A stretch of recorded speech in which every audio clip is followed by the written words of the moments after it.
Hi ladies, for you, what is movable heritage? Movable heritage is a term used to define any natural or manufactured object of heritage significance.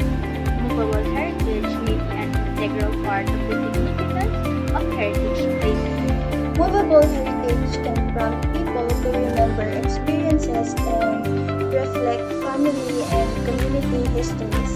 Movable heritage can help migrant communities keep their cultures alive and maintain traditions and practices. For me, movable heritage is portable. It is easily sold, relocated, or thrown away during changes of ownership, fashion, or use. Movable heritage held by aging migrants is not always valued by the next generation. However, immovable heritage consists of buildings, land, and other historically valuable items that are connected by fixed foundations to the ground. In addition to castles, mansions, and towers, they include churches, monasteries, rectories, townhouses, and palaces, rural folk architecture, technical and industrial monuments, theaters, museums, flag columns, wayside shrines, and so on. Andito na ang labanan ng mga utak. Good evening, Philippines! I'm Marvin, your host for tonight. Welcome to the best game show that will test the intelligence of the students when it comes to the movable heritage in the Philippines. And I am Ange. Welcome to our three lovely guests, a third-year tourism students from the University of the East Manila. Good evening, ladies. Can you please introduce yourselves? Good evening, everyone. I'm Miles Arbeso from Caloocan City. Hello everybody, I'm Catherine Pinohermoso from Quezon City. Hello, everyone. I'm Patricia Sangalang from Marikina City. But you can call me Patty. Alright, so nice to meet you guys. So how are you guys? I hope y'all are doing okay while we're on a pandemic. We are so blessed that we are doing fine despite the Typhoon Ulysses. Yes, we're safe and good. Thanks for asking. I'm glad that you guys are doing well in every aspect. So, are you guys ready? Yes. I'm nervous. Me too, I'm nervous. It's okay, This is my guys. first time. So, we prepared categories that contain some questions that you guys have to answer. We're gonna pick a name in this bowl and she's gonna answer the question. The ladies with one wrong will automatically eliminated for the fourth category. Are we clear, ladies? Yes. Okay, so for our So, first yes. category, painting. Here is the first question.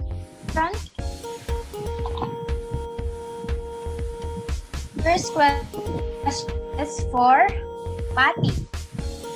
Here's your question, Patty. One of the famous painting of Juan Luna that represent the Roman history centered on the bloody carnage brought by gladiatorial matches. Spolarium? Final answer mo ba yan? Yes, super sure. Super final. Spolarium is correct. Oh my God. I'm so galing. The painting of Juan Luna Espolarium currently hangs in the main gallery at the first floor of National Museum of Fine Arts in Manila. This is one best example of immovable heritage. According to some art experts, this painting is the fallen gladiators who are being dragged in the painting are the Filipino people, while the men dragging them are the representative of Spanish rule. It is believed that the woman crouched on the right side of the painting is the mother country or the Inang Bayan, who weeps for her Philippines. So, for the next student, which is Miles Beso. Are you ready, Miles? Yes, It's okay, so here is your question, Miles. Please listen. According to the National Museum, this is arguably Botong's greatest extant work.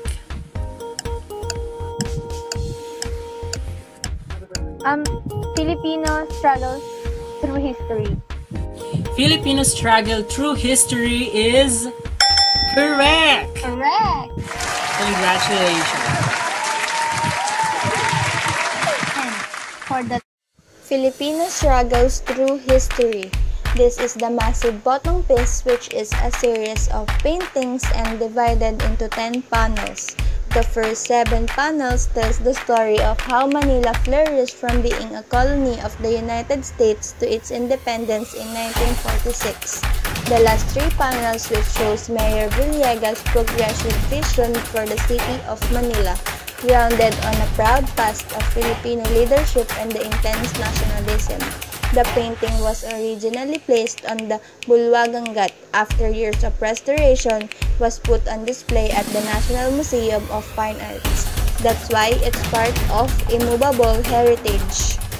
Last question in this category. Obviously, this question is for Catherine. This happened in 1807 with the artist born in Vigan City that no art skill but created 14 oil paintings.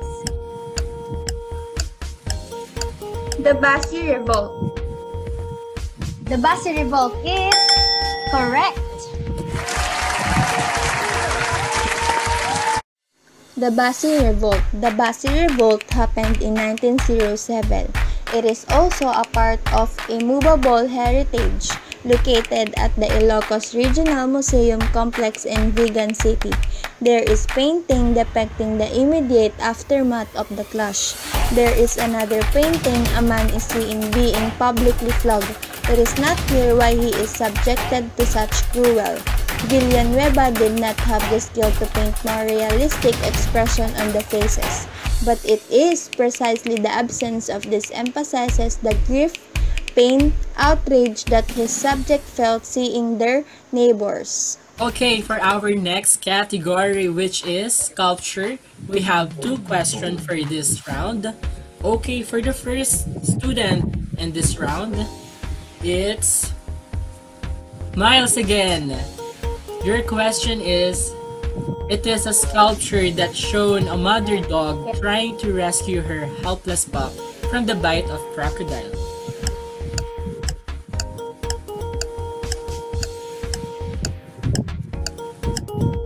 Mother's Revenge. Mother's Revenge is I think. correct!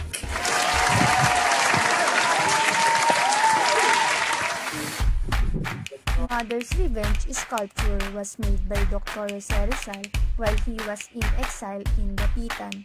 The object is on display at the Museum of the Filipino People. This sculpture was immovable because it is made by Dr. Rizal, but now it is movable heritage because it was displayed in National Museum. This is for Catherine. Your question is, this sculpture is best known of Ifugao figurative sculptures and usually take the form of either standing or seated figure. What is your answer? I think Bulul? Bulul sculpture. Bulul sculpture is correct. That's one. Bulul sculpture is also known as Bulul or Tinagtago. It's a carved wooden figure used to guard the rice crop by the Ifugao and their sub-tribe Kalanguya, peoples of northern Luzon. This sculpture was immovable heritage because it is made by Ifugao people, but now it is movable heritage because it was displayed in the museum. They are all competitive. So for our third category, we have, what is this, Ange? For our third category, it is costumes of our 3 famous indigenous tribes. This contains 3 questions. So, our lucky first student to answer this question is Patty. Are you ready, Patty? Oh my gosh.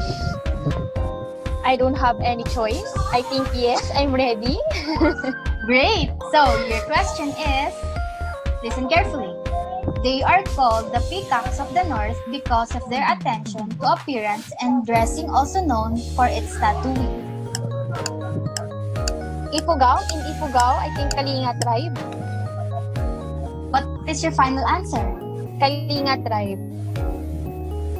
Kalinga tribe is correct. Oh my God, I'm so bright. Congrats! The The name Kalinga is believed to have been derived from the Ibanag word Kalinga and the Kadang word Kalinga, both meaning headhunters. Kalinga is a landlocked province of northern Cordillera, Philippines. Kalinga means enemy, a name that the bordering inhabitants called this tribe because of their headhunting acts. The name stuck and became accepted by the natives themselves. So, for our next students, I already have her name in my hand, and she is Miles Beso. But before we start, I know you're a scholar in a university. Do you feel any pressure right now? No, I don't feel any pressure right now. Wow! Confident. Alright, here's your question.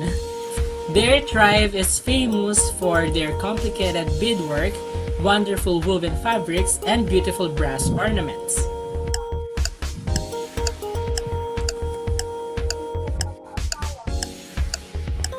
I think it's Lumad tribe. Lumad tribe is your answer? Yes. Well, Lumad tribe is wrong. Wrong. Oh my god. That's I so thought you're gonna say my family. My family? Oh my god. Well, Lumad tribe is wrong, Miss Miles. The Tibuli distinguish themselves from the other tribal groups by their colorful clothes, bracelets, and earrings. The Tibuli sacred cloth made from abaca is the best known Tibuli craft and is one of the tribe's traditional textile. The Tibuli women are named dream weavers. Another legend tells us that the tinalak weaving was taught by a goddess named Fudalu in a dream, and that women learned this ethnic and sacred ritual based on tribal designs and cloth patterns through their dreams. Practically, Miss Miles, for this round, for the next round, you're eliminated. Okay. This last question was hard because I think some of the tribe have. Obviously, this question is for Catherine. Here's your question. They are also known for their Pis Chabit, a multicolored woven cloth traditionally worn as a headdress by men and women. Born as a headdress? I think Tausug tribe. Yes, that's my final answer. Okay. Tausug tribe is correct. Nice one. Bongga. The Tausug men wear tight-fitting pants and shirt, a sash around the waist, and a matching turban. Their clothes are made of cotton, which they weave locally. Sometimes men shave their hair or cut it to signify their social status. The women wear matching sarong of the Malay type. They wear brass accessories to their blouses, or they use necklaces and bracelets. The clothing of these three tribes are part of local heritage, since tourists can wear their traditional costumes, and sometimes people can find it in clothing or souvenir shop. And thank you for participating, Miss Miles. And right now, let's proceed to our last category. Welcome to our last category. For this category, the instruction is we're gonna ask question, and as you can see, there's an emoji in your screen. All you have to do is click it, but the thrill is the first person who will click the button will have the chance to answer the question. Are you ready, ladies? Yes, Yes, we are ready. let's do this. Let's get That's it done. good. I think you both are ready. Let's proceed to our first question. It is characterized by a design that suggests human figures with complete or partial facial features of the first inhabitants of Mindanao. Oh yes, Catherine, you're the first one. Oh my What's your gosh, answer? what's that? I think it's maitong burial jar. Hindi ka pa sure dyan ha, pero may tung burial jar is correct. Nice one, Catherine. The Maitum burial jars are immovable heritage artifacts that are earthenware secondary burial vessels discovered by the National Museum of the Philippines Archaeological Team in Ayov Cave, Sarangani Province. This type of burial jar are remarkably unique and intriguing. because they have not been found elsewhere in Southeast Asia.